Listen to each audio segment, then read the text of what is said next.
I like vividly remember this day.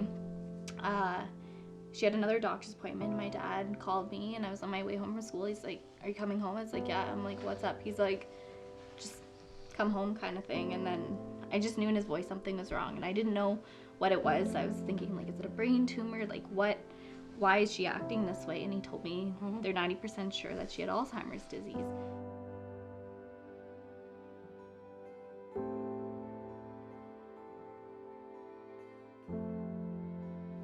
I kind of remember in a situation, and I can't remember now exactly what the situation was, but I can remember talking to some people and seeing them sort of look at each other. And so I said, "Oh, am I repeating myself?"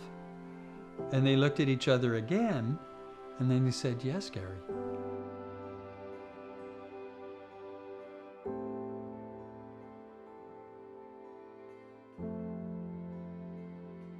You know, like, I think she knows I'm a familiar face. A couple years ago, like, she said, "Who are you?" And it kind of hurt me to know that she didn't know I was her daughter or what my name was. But, you know, when my dad comes in every day and when I come in, she has, like, the smile that just, she knows that we're good people. And I don't know if she knows I'm her daughter, which is tough, but it's just, I know who she is. And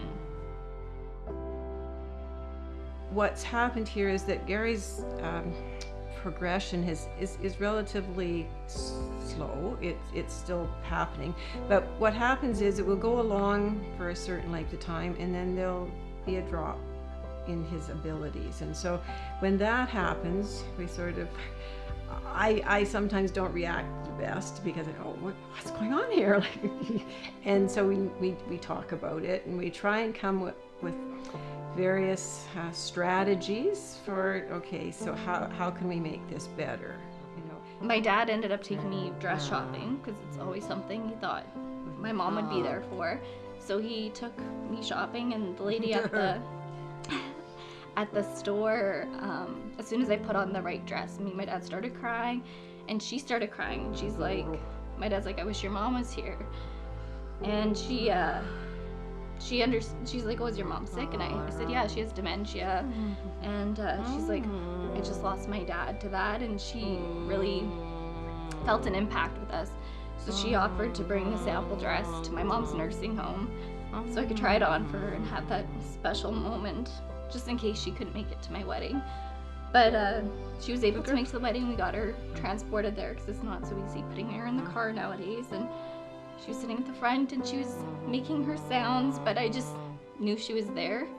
And I had those pictures that last a lifetime, so it's really special. Yeah. But I can imagine how I would feel if the roles were reversed. And yeah, I'm almost glad it's me, not Judy. And I mean, that's very selfish because I think she has done a wonderful job of adapting and doing all the thinking for two. And in that sense, I have it easy.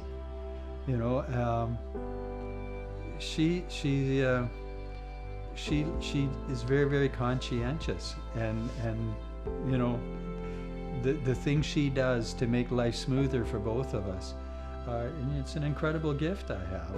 I mean, I'm blessed. And so therefore I'm very glad, I don't particularly enjoy being interviewed because I've got an ego I don't want to bruise, and I don't want to look a fool, etc., etc. But by the same token, if it's going to help one person in Manitoba or Winnipeg or anywhere else, you know, then I've done a service, and I'd be glad to be thankful to have been able to help in some little way to make someone else's life a little better. If I can, I spoke at another day club for a friend, and I didn't know if a lot of people are paying attention, but they came up to me at the end, and I know I made like a connection with them, and like, if I can just reach out to one person to kind of help with awareness, then I've done what my mom would be proud of me doing.